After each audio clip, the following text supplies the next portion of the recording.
Hello to you, my fellow Dark Ones. How are you guys doing today? How's life? If I'm not wrong, this is episode 20, and today, if nothing goes wrong, we're going to hit the ZPM age. In order to get to the ZPM age, the only thing that we need to do is to get some Europium, so we need a fusion reactor. However, we need to build up our infrastructure. And in order to build up our infrastructure, we first have to fix a few boo-boos. So for some reason, we have 2 cows down here, but that's not the point. Do you see this cable? Almost every single P2P tunnel that we have is hooked up to this cable. And that causes a problem because I cannot add more P2P tunnels. So here is what we're going to do. We're going to lighten up the burden from this line over here. So this one is a fresh dense cable to our controller. I suppose we can cut off the connection here and then do some rewiring like so. Yeah, exactly. With the new cable, we're using 18 channels on this line and 13 over here. The old cable was literally connected to almost every single P2P tunnel that we had in our base. Which I do understand it's incredibly weird, but even these ones, it went on a loop. However, let us get back to work. The first thing that we're going to do is that we're going to take some of these precision laser engravers, and using some nitinol 60 plates, we're going to convert it into a hyper-intensity laser engraver. That should be a quest. It needs the other garbage, it's fine. So what do we want to do with this guy? Well, if you put it inside a furnace with a diamond dust, it gives you 20 rubber bars. No, that's not the main use. Let's get another one. We use it in order to make a multi-block. It's a multi-block laser engraver. It does make your job a lot easier because you don't have to put it inside the clean room and each input hatch can have one lens. For the moment, what I'm doing is that I have a fluid export bus and we're exporting distilled water, which we're also making it for nitrobenzene. Because for the Naquata wafers, you need some sort of a fluid to engrave the wafer. And you don't really want to know the rest of the fluids. However, if you look at the multi-block in the JI, you might notice there's also something called a low power laser target hatch, which I have made it. It's IV and it was quite expensive, but it doesn't need it. And I don't know why. But the way that it works is that depending on the tier of your laser that you have up here, for example ours is IV, it will do the next tier as well, so we can handle LUV as well. So this guy takes care of like 90% of the wafers. There's also a chemical reactor over here which takes care of some power wafers. I just ordered some garbage. Let's see if everything works. You don't work? Oh, you're done. Well, this one is making the HPIC wafer. How are you done? Let's order something more substantial. Oh yeah, it's kind of fun to watch. It does 24 every 8 seconds. Wow. 9 seconds. Anyways, generally speaking, I have patterns for every single wafer except these guys. We can't really make them yet, they require Europium, so fusion reactor. Oh, and by the way, if you want to make the laser, what you're going to require is something called cubic zirconia. It took me a while to understand it, but this is the recipe for it. You have to make the flawed version, then put it inside the implosion compressor and go as high as exquisite. So that was around 6000 TNT. Talking about that extra TNT, my dear stream master, can you please explain to me why did I have to make a laser target hatch when I didn't need it? It's okay. I'm forgiving.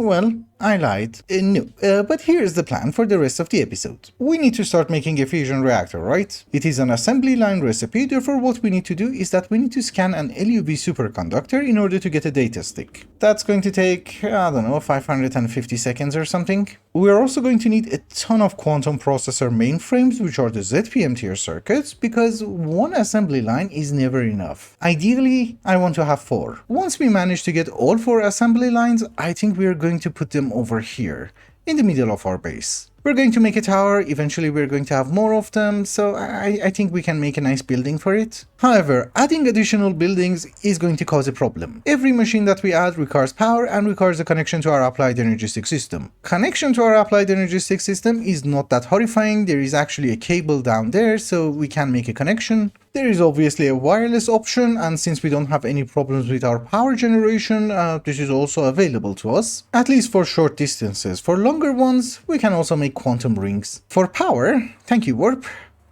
you always remind me that you're here. And yes, as I was saying, power is another problem. We're generating all of our power over there, and if we want to transfer it over here, that's not really a big deal. But eventually what we need to do is that we need to expand, because if I put all the machines next to our base, then it's going to cause lag.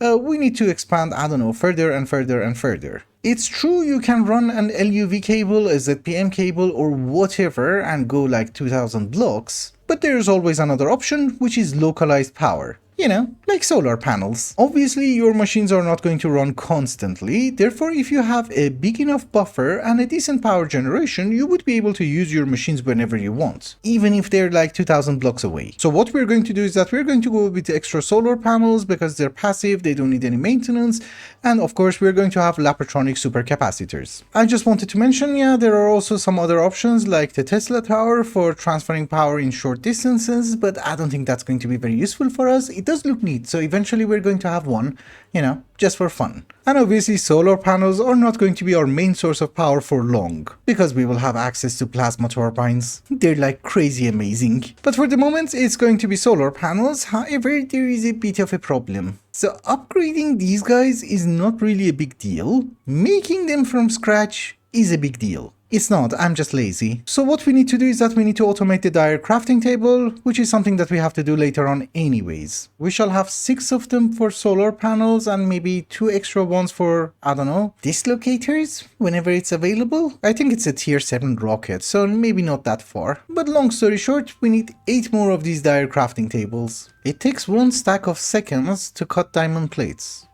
Okay. One of the reasons that I went mining was to get some infused gold so that I would be able to get some Silas Mundus. I needed that in order to make the crystal matrix block, and we need 8 of them. Yeah, we're missing the diamond plate. It should be ready in, I don't know, half a stack of seconds? Yeah, exactly.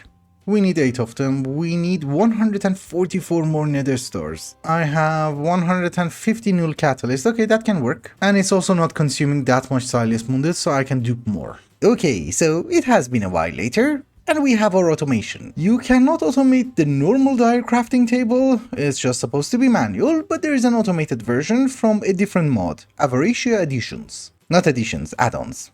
Reading is hard. So I have converted 8 of the normal dire crafting tables into this version, and this one can be automated, but only for one recipe. So if we want the LB solar panel, we just have to shift click it in, and that's our recipe. The pattern. And obviously in our pattern terminal we can set a pattern. As long as we have 9 ingredients we should be fine. Let's check the first one together. So I do have an interface and we order 1 low voltage solar panel. What the hell?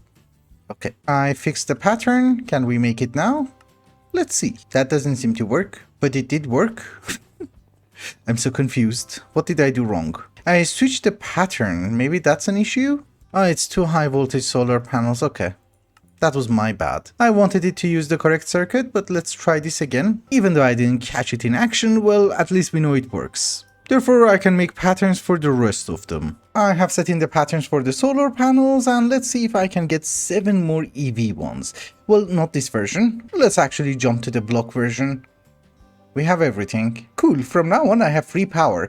We are going to miss some steel leaf though, because I just have above 2 more stacks of it, and if I need more I have to go to the Twilight Forest. But this is working great.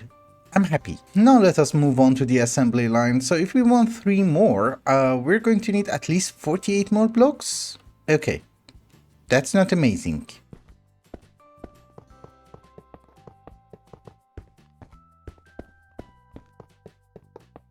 Alright guys, for me it is the next day, and yes, you might notice we have 2 fully assembled assembly lines.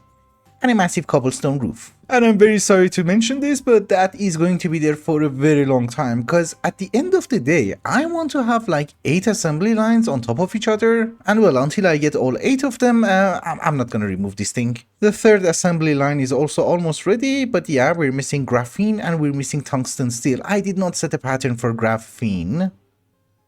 Oops, I'm lazy, just ignore this part, I'll cut it out. Yeah, and I ordered the tungsten steel dust, so it's not really a big deal. Anyways, for powering everything, I only have 9 EV solar panels, which I crafted.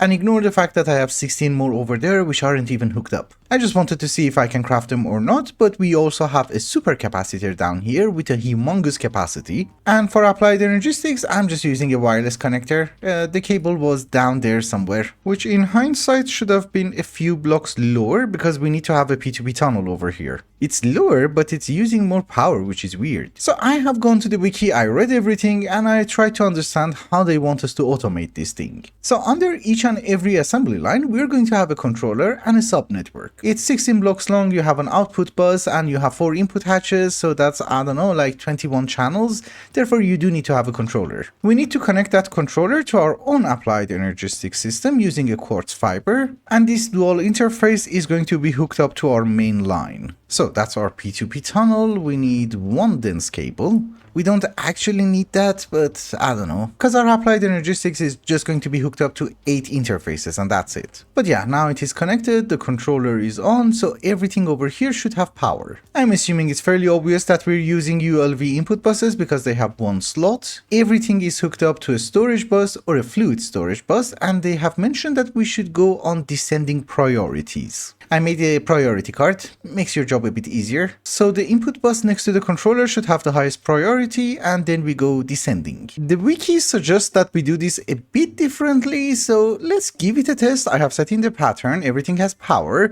If it works, we do it this way. If not, we will go according to the wiki. I also had to change the patterns. I thought I have lubricant. Oh, you're missing a channel, why?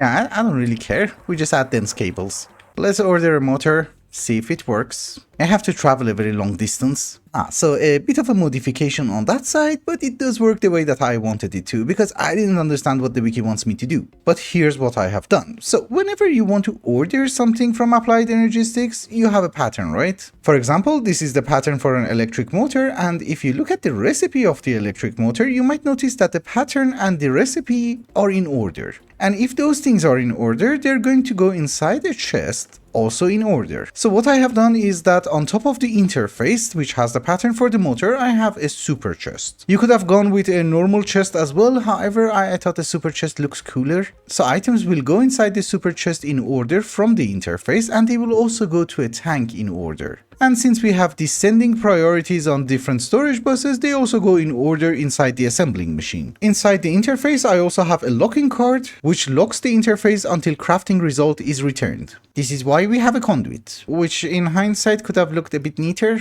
maybe? So it's not going to craft 10 things at the same time, it's going to do them one by one. Let's order 4 motors. And once the ingredients are ready, that guy should start crafting. Exactly. We have to wait 15 seconds for the crafting job to be finished, then it should start another one. So it stopped, we're waiting for brand new items, and now it's crafting a new motor.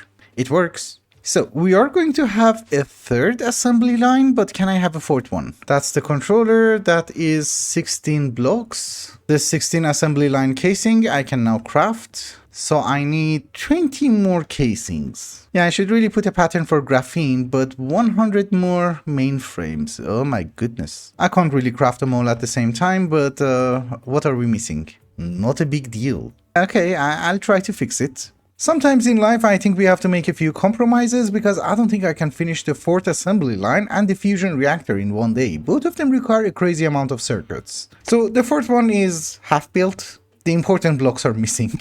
But the important thing is that for the fusion reactor, what we need to do is that we need the field generator LUV. And yeah, I had to make a brand new terminal. I got it wrong at first. This is why I'm carrying garbage. We throw them away because some of the recipes had more than 9 items in them. Previously, what we were doing was that we were not including the fluids, so it didn't really matter. Now that we were including the fluids, it did. So we need 2 field generators LUV, and we can craft it, although I'm scared. Don't ask me why I'm scared, it's just that I'm scared. Nobody's working, that's a good sign. Why is nobody working? Oh, you're still crafting garbage. And you have the motors, okay. Makes sense. And you do get the gist, it does require a few hundred circuits, actually like 170, maybe more, 200, I forgot about these ones. Also, I don't really have good CPUs, so we're doing like 4 things at the same time. We should do 12, maybe more. Okay, so we started working and we're progressing at a decent speed. Oh, we already have the 1, yeah? Is that a quest? Thank you, thank you. So now there's literally 1 more step, and hopefully that one also goes smoothly. The fusion reactor controller, I don't think we can automate it. Because it needs 4 ZPM circuits and it's just the one, so there's no way you can automate it. I think you can, it's just that there's no point, so we do a bit of that manually.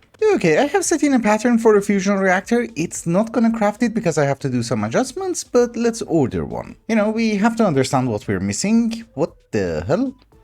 Oh, that's field generator MV. And the reason that we don't actually have a pattern for it is that every time I just craft it manually. There you go. That's 2 of them. Tungsten carbide is not a big deal. Superconductor is not a big deal. Molten trinium. How would you melt it down? Okay, how do you cook it? So we do have a setup which is passively making us some trinium, but it's not that amazing. We have like 750. Well, 740. And it takes 25 seconds in order to give me 4. That's garbage. I solved most of the problems and now we can craft it. I just added patterns. So we can craft a fusion control computer Mark 1, but I'm scared of something. Because the fusion reactor does require 32 superconducting coils. I don't think we can craft it. Obviously not. You need 4000 LUV superconductors. What? Okay, that requires a pattern. Samarium, I don't think it's a big deal. Trinium, we know we have enough.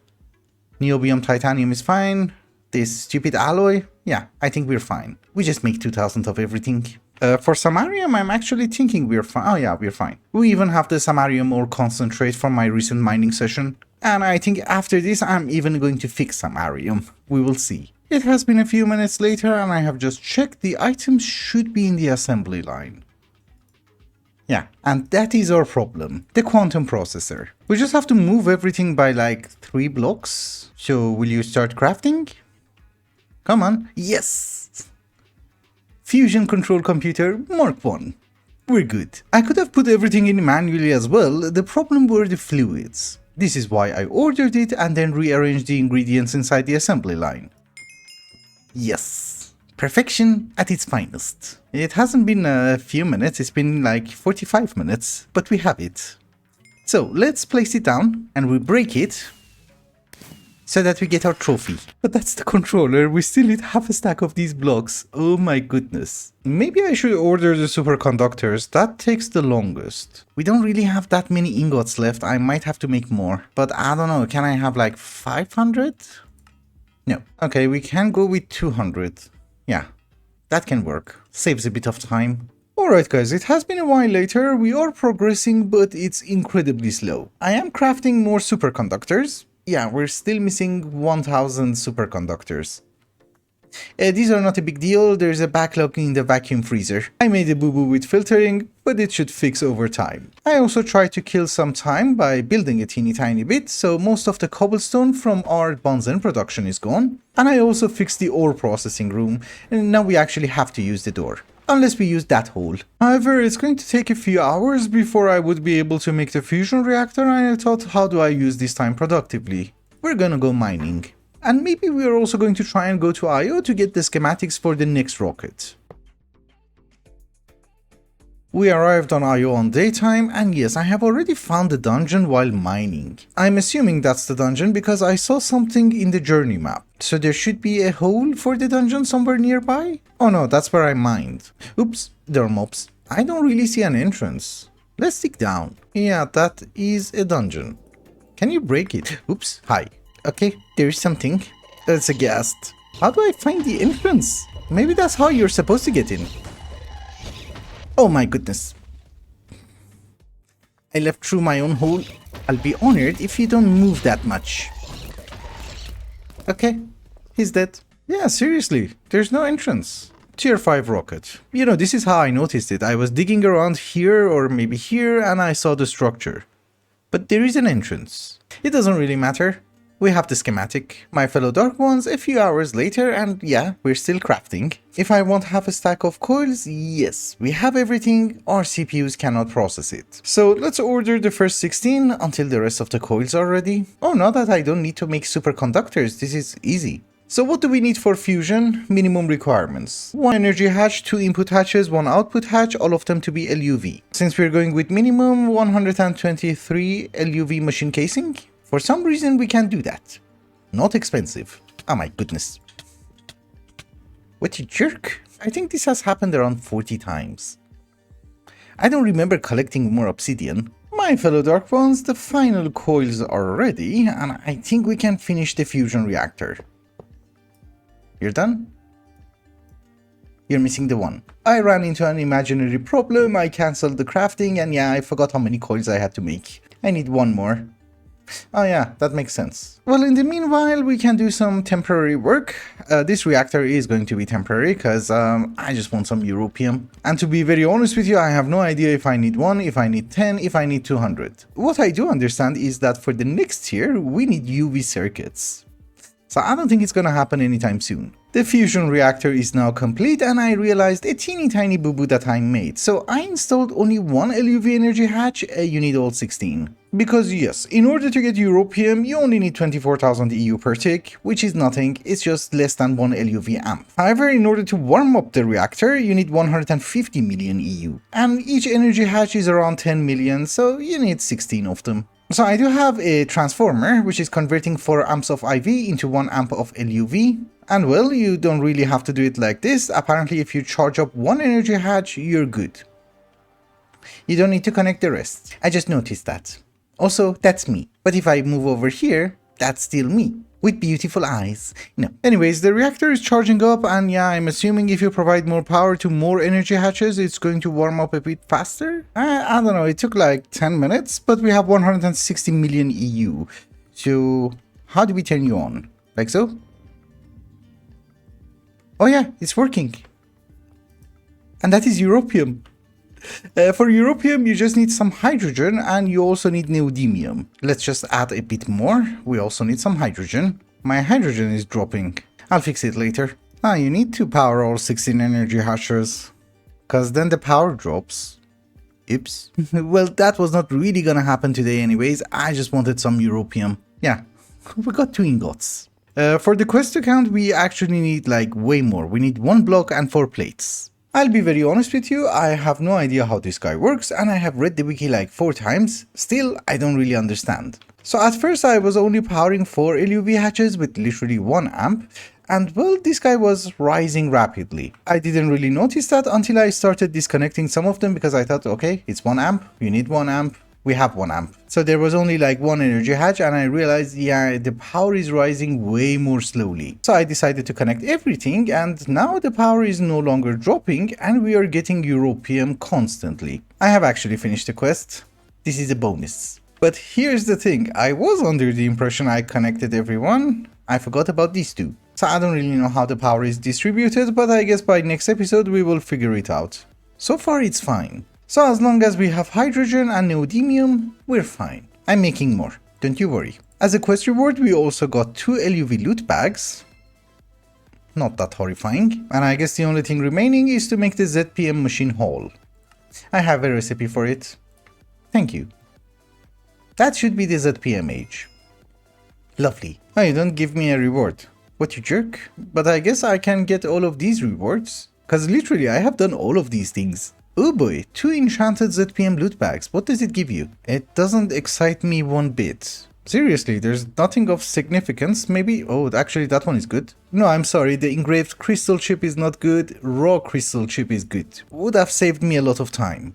In any case, we now have a decent supply of Europium. We're going to need way more, but that's good enough. And since we have officially unlocked the ZPM age, I think it's also a good time to wrap up the episode. So thank you so much for watching, and I hope you enjoyed it. Till the next one.